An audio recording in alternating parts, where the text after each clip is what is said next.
everybody, it's the Recycled Mom.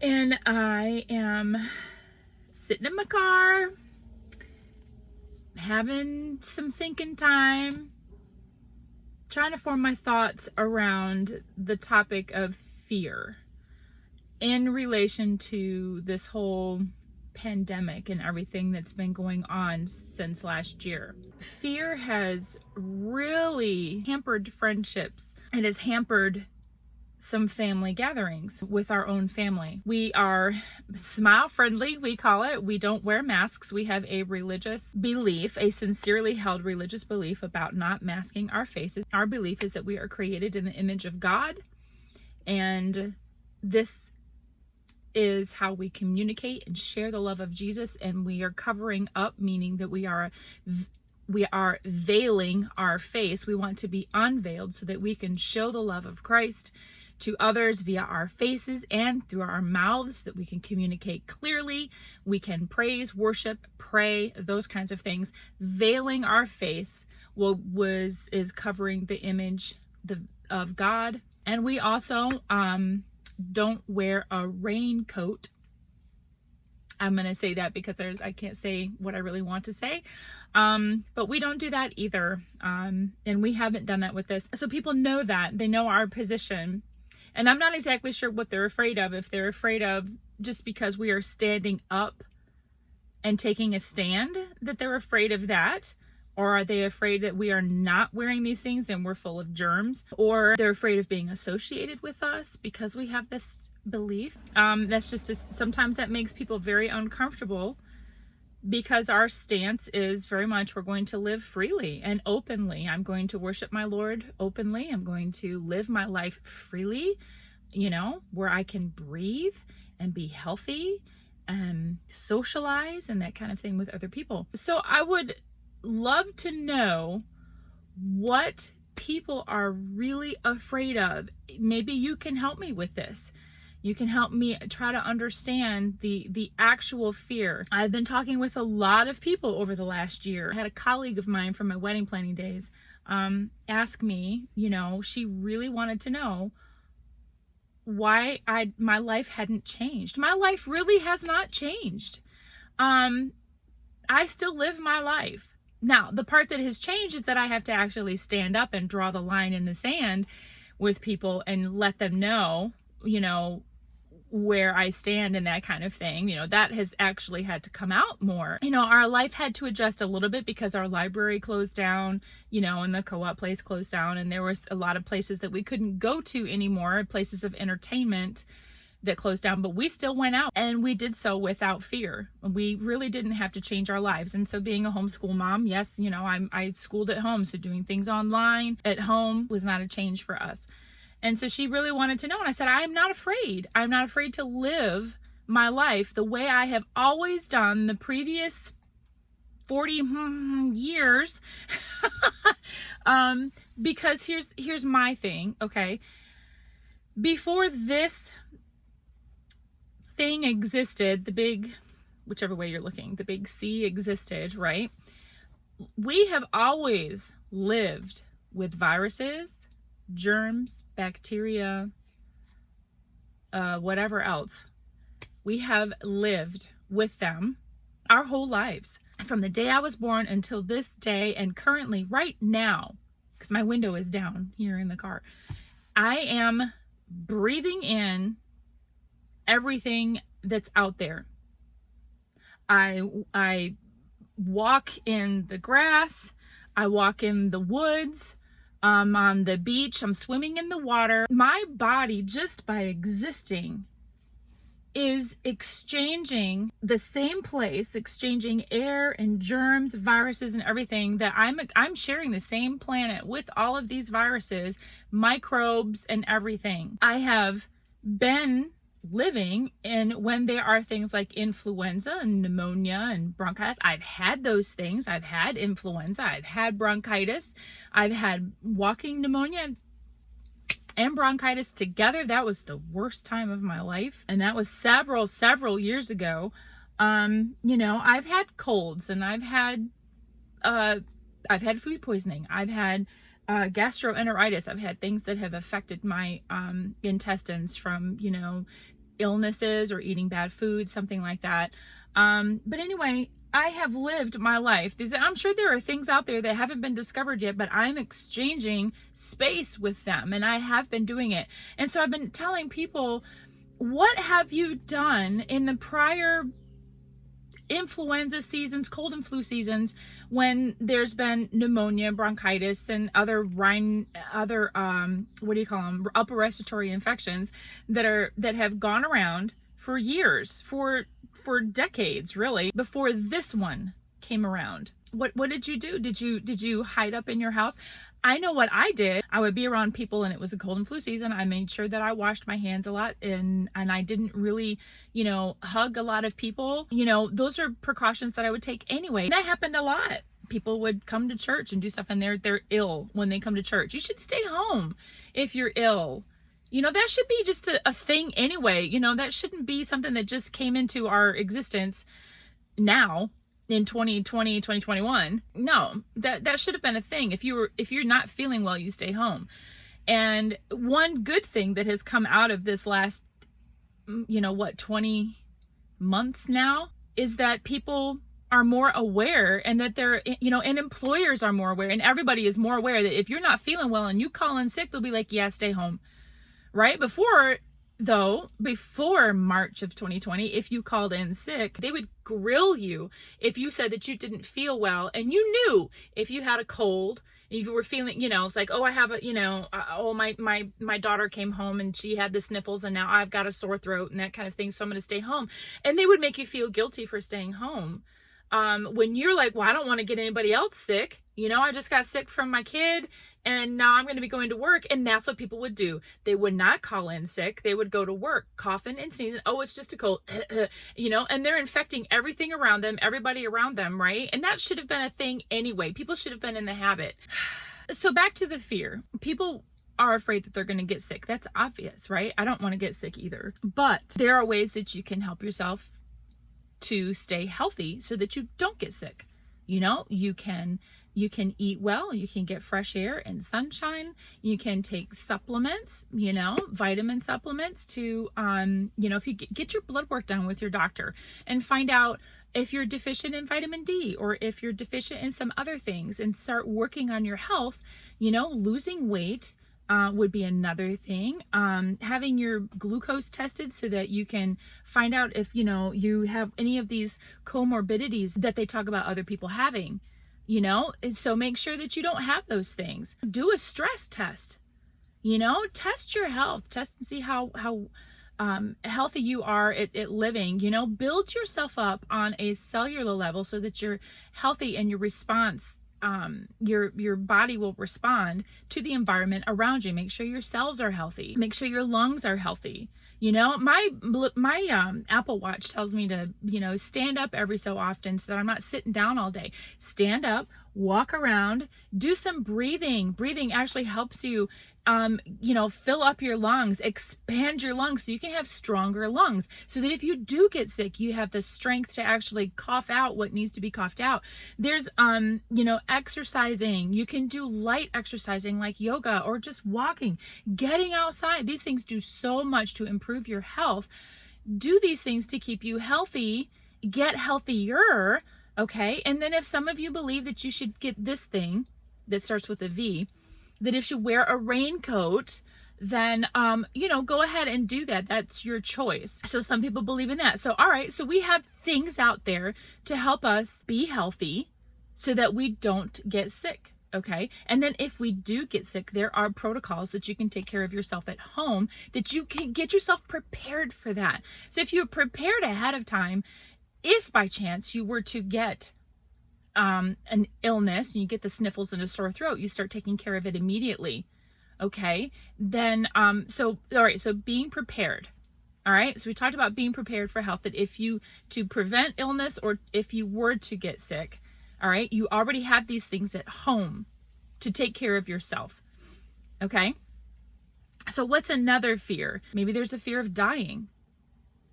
Well, we can take care of that one too. Are you afraid of getting sick that you don't want to die, and you don't want to die alone. Okay, that's very valid. That's very valid. It's one of the things that has made me irate in this whole pandemic, is that people are left alone.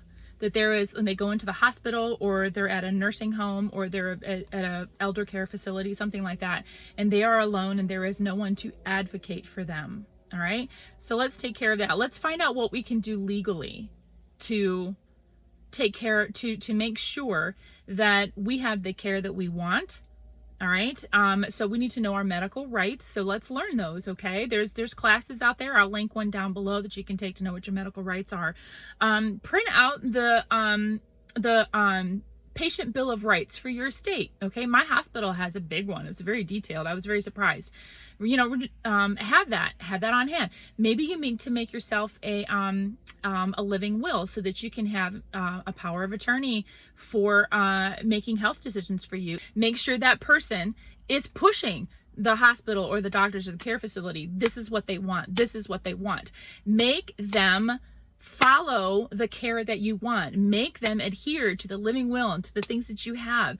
Okay, we need people doing this. I think that when our loved ones go into the hospital, I think that they feel that they have to, like, oh, I'm at the hospital's mercy. No. You have rights as that person's power of attorney, but that person that's in the hospital also has rights, and we need to make sure that those rights are followed for them. Okay, and you make sure that you are doing it. If there even comes to a point where you might even need to be pulled out of that hospital into another hospital that will take care of you, that is in my living will, and this is what I want to have happen. If this hospital is not going to do this protocol with me, get me to one that will. This is going to take some work, but this is what's going to make you feel a lot better. When I had all of my children, I had a living will in case something were to happen, and I was on life support or something, and I have to think through the worst case scenarios, which actually helped calm me down, so that when I did go in, my first child was a cesarean. There's risks, so we went ahead and did a living will for that. When I had my second and third, they were VBAC, and so same thing. I had a living will updated in case there was something were to happen. I could have a uterine rupture or something, and so I would, I made sure I had things in place so that my husband could advocate for me, so there'd be no question at all. This is what I want. Okay, and these things are with my doctors, my doctor's office. I have these things in there. This is the care that I want. All right, and so I stated what I wanted, what I was looking for, and then I wanted all of these things. I went ahead and I did all kinds of protocols, that if I am at a point, if I have the big Rona, then I want to have this done. I want to have these protocols done, and I want somebody to find them for me. Planning ahead and stating out what you want, and then walking through it with your doctor. Okay, that will help alleviate the fear that when you do get sick, or if you go into the hospital, okay, that way you can make your voice heard up front. So when it comes to dying, if it were to a point where I'm dying, I know where I'm going. The old account was settled long ago. I am not afraid of death, because for me, to be absent from the body is to be present with the Lord. And I know that I'm going to be with my Lord Jesus. So I'm not afraid of death in that aspect. And the fear of death is usually a big one, because people don't know what that's like. You usually don't hear from someone on the other side what death is like, and what walking through that valley is, and that kind of thing. We don't hear reports from those people. We don't get letters from heaven, from our loved ones telling us what it was like. We can settle our souls by taking care of that with the Lord Jesus. And then if you are saved, and you know that you have an eternal home in heaven, then, and you're still feeling fearful, well, then that's where you can consult with your pastor or another person who is spiritually mature that can help you in that area and help you get that settled. Maybe it's the fear of being able to pay for your medical bills. Okay, so let's start setting some money aside. Find out from your insurance company what is covered. Find out what happens. So in advance, you would know that I have this money set aside. My insurance is going to cover this. It's not going to cover this. And maybe you need to get insurance. There are companies and organizations out there where you can be in a group insurance plan that's not a major company. I think it's like Samaritan Ministries. Everybody puts money in, and they take care of each other. They pay each other's medical bills. You give what you can, And then as the needs come out, then people are directing their money towards this and towards this. I mean, I've known people to have entire surgeries paid for, chemo paid for, I mean, things like that, because everybody from around the world is part of this Samaritan Ministries and they help each other. That's how you do it. What are some more of these fears? Are they, I would love to know more and to be able to talk about what some of these fears are. I know something currently. People are afraid that if they don't wear a raincoat, they are going to lose their job. So what you can do there, start looking around, update your resume on LinkedIn. Or just, maybe it's on your computer, update that, start searching for other jobs in your area, find out from a local group of people who have a like mind if there are other places of employment that are, that don't really care about it. You know what I mean? That they're just like, you do you, and that's okay. You can come work here. Set some money aside. Everybody should have money set aside to be able to take care of about 3 months to 6 months of bills. That money should be in the bank, set aside in a separate account, or it should be cash in your home. Okay, whatever you feel about that. Maybe it's time to live more frugally. Maybe start, stocking up on some food. Maybe you can start really working on couponing and cutting back on some things. Maybe we don't get name brands. Maybe we buy generic. Maybe we start being more watchful of things. Going grocery shopping with a list. These kinds of things. Actually knowing what comes in and out of your bank account so that you can streamline it. Maybe you need to let go of some subscriptions and just start, being more frugal in your living. Those are just some ideas. If you are prepared to okay, I'm not afraid of losing my job. I have some other options. What are those? Lay those out, get those out so that well, if this happens, I can go here. If this happens, I can ask to work remote, just again, fear of the unknown, I think, is really what's going on here. But I would really love to know what the fear is. If I've addressed one of your fears and you have some more ideas, I would love to know in the comment section. If, if this has been helpful to you to just start thinking ahead, thinking the situation through. What am I really afraid of here?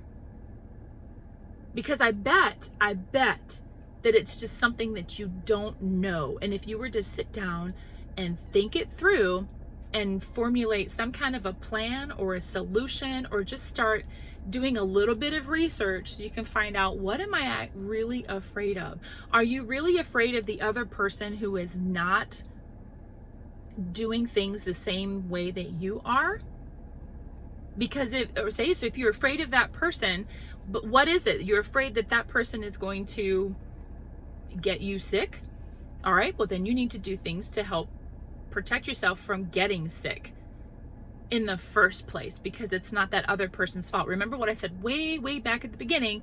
We have been living in this world with germs and microbes and viruses, pollen, bacteria, mold, all these things that are some of it's in your house and more than you think. But all of a sudden, 20 months ago, it became a big deal. And what did you do before?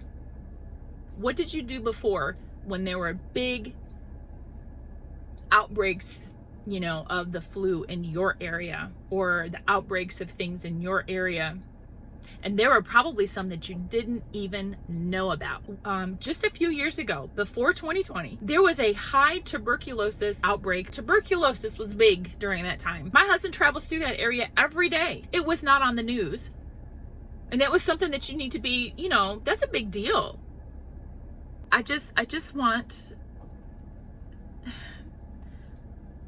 think that if people were just to sit down and just be prepared and to think through their fear, what are they really afraid of? Because everyone is pointing at the other person that I'm afraid of you. You weren't afraid of me, a few years ago when I was sitting next to you in the office and I was, coughing up a storm when I had a cold. Colds are coronaviruses. Okay, just saying. When I had a cold and you never thought anything then, you were just like, oh, you're having a cold. Oh, here you go. Here's some tissues, And now all of a sudden, that just by looking at me, because I decided to not do the same protocols as you, then now I'm a threat to your very existence.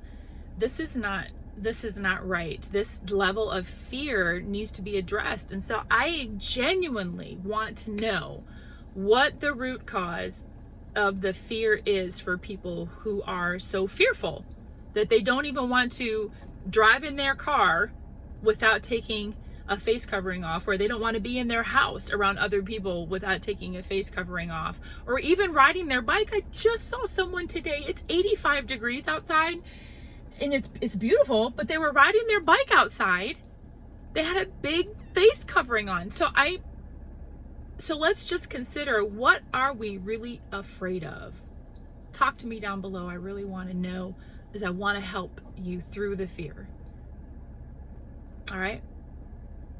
Until next time, peace, love, healing, y'all.